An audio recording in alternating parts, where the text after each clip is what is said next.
আর আমার হাদি আমার বাংলাকে বদলে দিতে চায় বলে আমার হাদি আজকে জীবন দেওয়া লেগেছে, ঠিক কিনা বলো? আমরা 17 বছরের এই ফ্যাসাদ, এই ফ্যাসিস্ট আমরা দূর করতে পারতাম না, ঠিক কিনা বলো? তোমরা আমার কলিজা, তোমাদের দিকে আমরা, তোমাদের চোখ দিয়ে আমরা বিশ্ব দেখি, তোমাদের হৃদয় দিয়ে আমরা ভাবতে শিখি। আমি গত রাত্রে ঘুমাইতে পারিনি। আমি মাহফিলে ছিলাম চিটাগংয়ে। আমার মাহফিলের মাঝে একজন কানে কানে এসে আমাকে বলতেছে যে হুজুর, আমাদের হাদি আর দুনিয়াতে নাই। আমি স্তব্ধ হয়ে গেছি, আমি ঘুমাইতে পারি নাই। এই যুবকটা, কলিজার টুকরা যুবকটা, সে তার স্বার্থের জন্য জীবন দেয়। সে ইচ্ছে করলে সে ধনী হইতে পারত, ইচ্ছে করলে তার মেধা ছিল, যোগ্যতা ছিল, গাড়ি বাড়ির মালিক হইতে পারত, কিন্তু সে তার দেশটাকে ভালোবেসেছে, সে তার দিনকে ভালোবেসেছে। দিনকে ভালোবাসতে গিয়া ওই ইন্ডিয়ার তারা যেটি আমরা মুখস্থ করাইতো কয় নারকেল গাছ লাগাইয়া নিরি ভেজাল, আমরা তো নারকেল দেন বইয়া বইয়া খাইবেন, আপনার গাছ লাগাইবেন গিতে, এই কথাটি হাদিয়ে বুঝ জ্বালাইছে।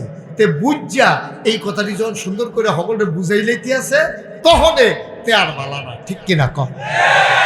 তে তো কোনো সন্ত্রাস করে নাই, সে তো কোনো লাশ ফালায় নাই, সে তো কোনো ডাকাতি করে নাই, সে তো সাদাবাজি করে নাই, সে তো টেন্ডারবাজি করে নাই, সে তো কোনো সিএনজি স্ট্যান্ড দখল দেয় নাই। যারা সিএনজি স্ট্যান্ড দখল দিল, যারা চাঁদাবাজি করলো, যারা সন্ত্রাস তৈরি করলো, তারা নির্বিঘ্নে বাংলাদেশে ঘুরে বেড়ায়। আর আমার হাদি আমার বাংলাকে বদলে দিতে চায় বলে আমার হাদি আজকে জীবন দেওয়া লেগেছে, ঠিক কিনা বলো?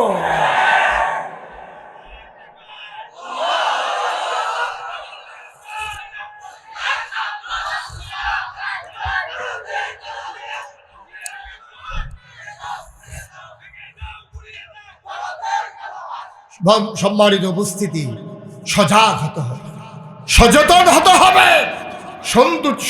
এই শত্রু চিনতে হবে, বন্ধু চিনতে হবে। আমরা বলেছিলাম সব বদলানো যায়, লগের ঘর বদলানো যায় না। আমার স্বাস্থ্য ভাই, আমার আপন ভাই, আমি কি ইচ্ছা করলে তারে ভিটা ছাড়া করতাম পারা? তা তো আমার ভাই। আমরা তো ইন্ডিয়ার তারারে ভাই মনে করছিলাম যে আপনারা ভাই, আপনারা বড় ভাইয়ে, যেহেতু আপনারা বড় দেশ, আপনারা বড় ভাই, আপনারা আমরা মিলজিল করে থাকাম। ভাইও আপনার টানি খাইতাম না, আপনি আমারটা খাইয়েন না, আমরা মিলজিল করে থাকাম। ওমা আমরা যতই মিল করতাম চাই, সকালবেলা উঠি, সকালবেলা ঘুম থেকে উঠি পত্রিকায় খুলে দেখি আমরা তাদেরকে ভাই বলে সম্মান দিলাম, আর আমার ফেলানির লাশ তারা কাঁটাতারের ভিতরে ঝুলিয়ে রেখেছে, ঠিক কিনা বলো? আমি ভাই মনে করলে লাভ বুঝিতাম? হ্যাঁ, আমার ভাই মনে করি কিনা এটা রইল দেখার বিষয়। ওই যে এক গ্রামে যে আরেক বেড়া বিয়া লইয়া গেছে, হ্যাঁ তারা পুরান আত্মীয় আছে, মনে করে জমাদার ভাই আমার আত্মীয়, এই সালাউদ্দিনের তেমনি আমার আত্মীয় হয়। তো এই গ্রামে যদি আমার ফুতের লিগে বিয়া যায়, আমি সালাউদ্দিন জিজ্ঞেস, সালাউদ্দিন তোর ভাইয়ের লিগে একটা বিয়া গেছে, তারা মানুষ কির? সালাউদ্দিন আইজি যাবে কার কথা জিগা? আমি বলছি তোমরা গ্রামের হেই বাড়িটা কয়, তারাও আমরা মানুষ কয় না, আমরাও তারা মানুষ কয় না। মানে কি মানুষ বালা, এটার বুঝনের বাহিনী। ওখানে আমরা যে তারারে মানুষ কই, আমরা যে তারার আঞ্জাই দেওয়া ধরতাম চাই ভাই কই, না হইলে আমার ফিটা দিয়া হাতে যখন গিয়ে চাষার ঘরে ঢুকিয়া জাগা পায়, এই চাষায় কি আমার বন্ধু না শত্রু? আমার এই ফিডিন ব্যাপারে তোমার এখনো জায়গা পায় কেমনে? আমার দেশে যারা আজকে খুন করে তারা দূর দিয়ে বুচুকে ইন্ডিয়াকে ঢুকেলায়, আমার দেশে যারা অন্যায় করে দূর থেকে ইন্ডিয়া ঢুকেলায়, আর হাতারা ওকে আদর করে যত্ন করে রাহে। আমরা ওকে ব্যাহতার, আমরা কি এত ব্যাহতা? আমরা নইলে বুঝি না আর কি, আমরা কি ওকে এত বুঝি না? আপনাদের দূর বুঝার মতো ক্ষমতা আছে। সুতরাং আমার অনুরোধ, কলিজার টুকরা যুবক রে, তোরা আমি কলজা এটা করে না, আমার কলজার টুকরা যুবক, আমি তোরা কলজা দিয়া মায়া করি। এই কলজাটা যদি কাটটা দেখাইতাম পারতাম, দেখলো লাইনে লাইনে খালি যুবক লেখা। কারণ আমি জানি এখন যৌবন যা, যুদ্ধে যাবার শ্রেষ্ঠ সময় তা। যৌবন ছাড়া কিছু করা যায় না, টেম্পার নাই। ওনারা যদি আমি কই দুলাভাই আপনি একটা দৌড় দেন, উনি কইব যে আপনি যান, আমি আইতে আসি।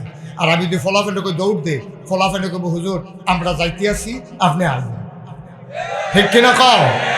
তাহলে আমার ছেলেরা যদি এখন একটু বুঝে যায়, আমার ছেলেরা যদি একটু সচেতন হয়ে যায়, আমার বাংলা সোনার বাংলা হয়ে যাবে।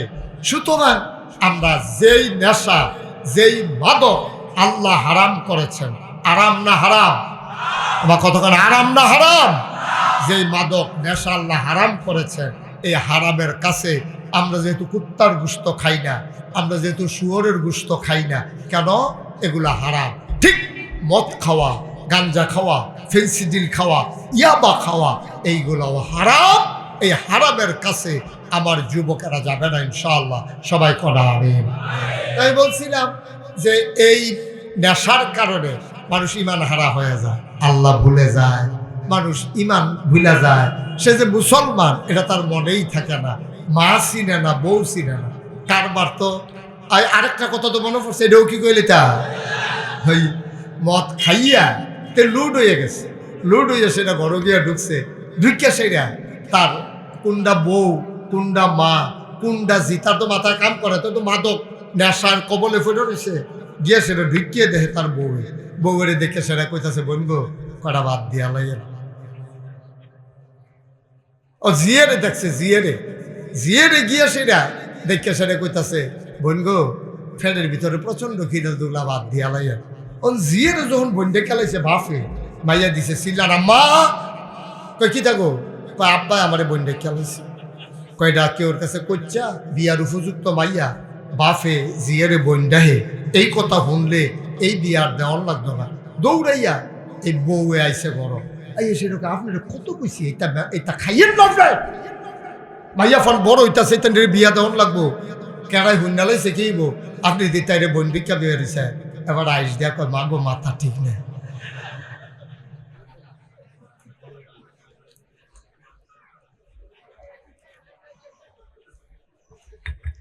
আব্বা কদ্দুর চিন্তা করতেন না?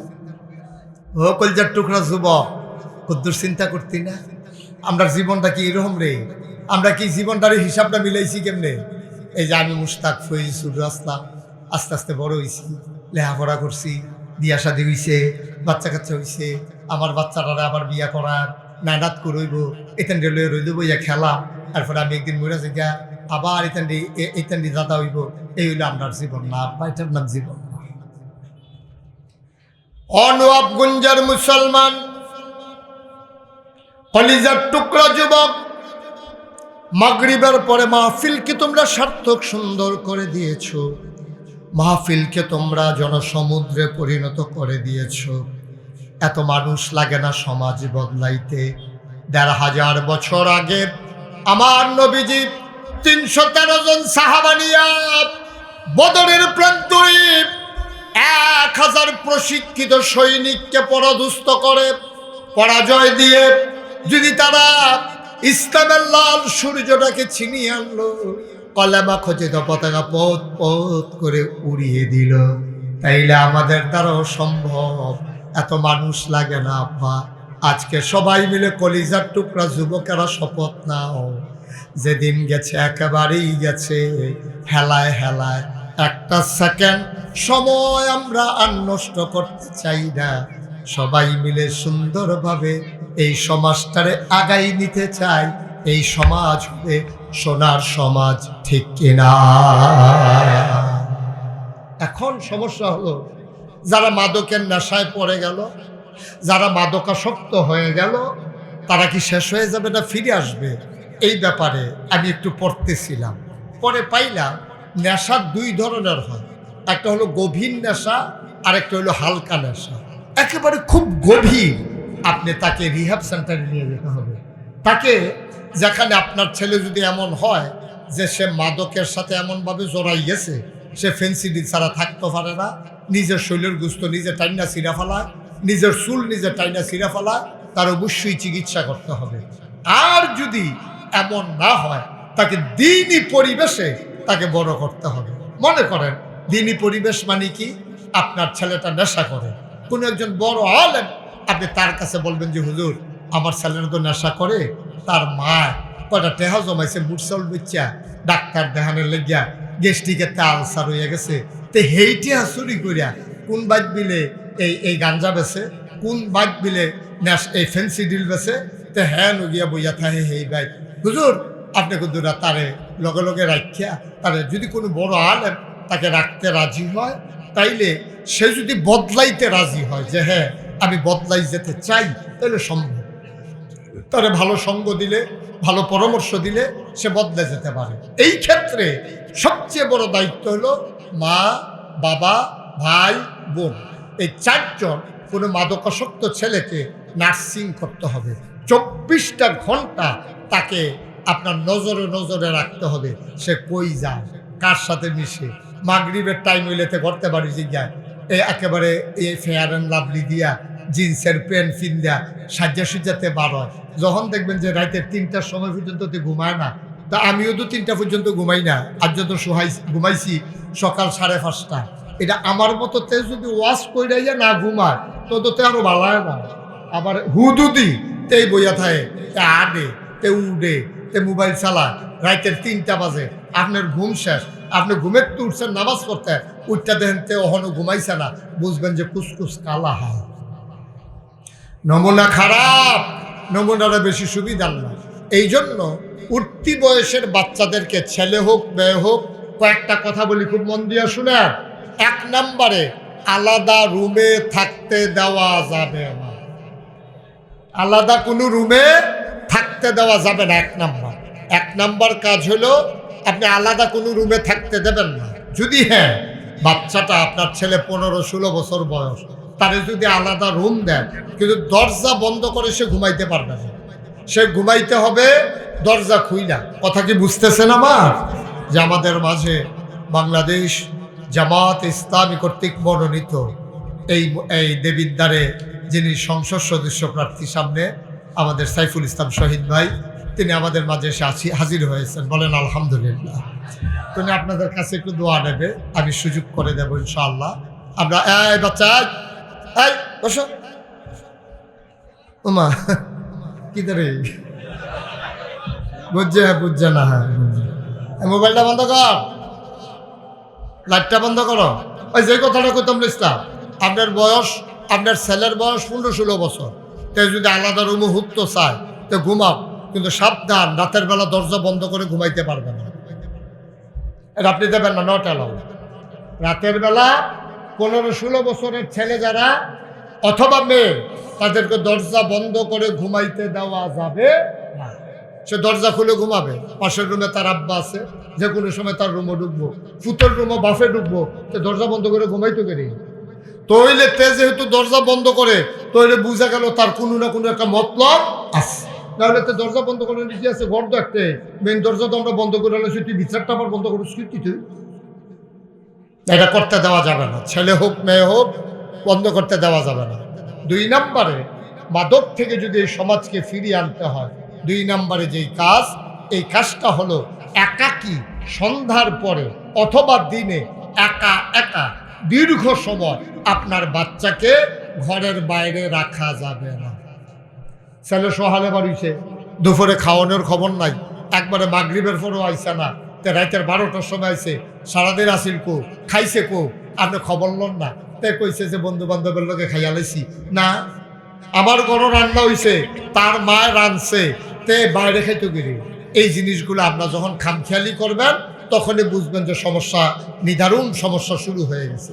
1 নম্বরে আলাদা রুমে থাকতে দেওয়া যাবে না। 2 নম্বরে দীর্ঘ সময় আব্বা আম্মার কাছ থেকে 15-16 বছর বয়সের বাচ্চাদেরকে, যে টিন বয়সটা, টিনেজ কয় যে টিন বয়স, 3 কয় থেকে শুরু হয়?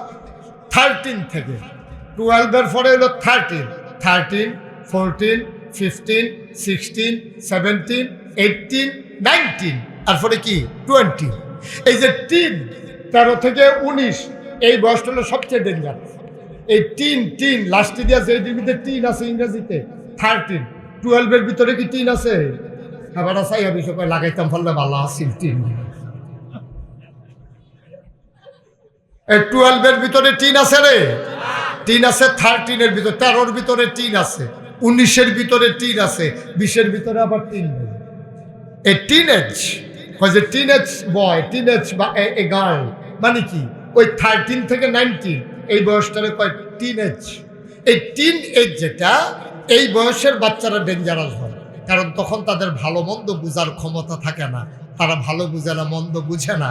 এই জন্য তাদেরকে সময় দিতে হবে, তাদেরকে বন্ধু বানাই ফেলতে হবে।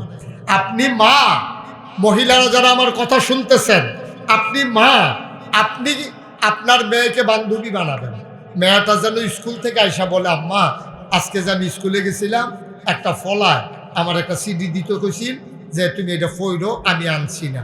তাহলে মাই কি করতে পারবো, বুঝে কত জিগো এটি খুব খারাপ, এটা করে তোর বাহের বদনাম হইব, তোর বাহে মসজিদ কমিটির সভাপতি এইতে সিডি দিব, দিয়া সেটা তাইতে কইব আইটা আমি তার কাছে সিডি দিছি, তাই আমার সিডি গ্রহণ করছে, এরপরে বিয়ার প্রস্তাব আইব, এরপরে কইব তোর লোকের সম্পর্ক আছে,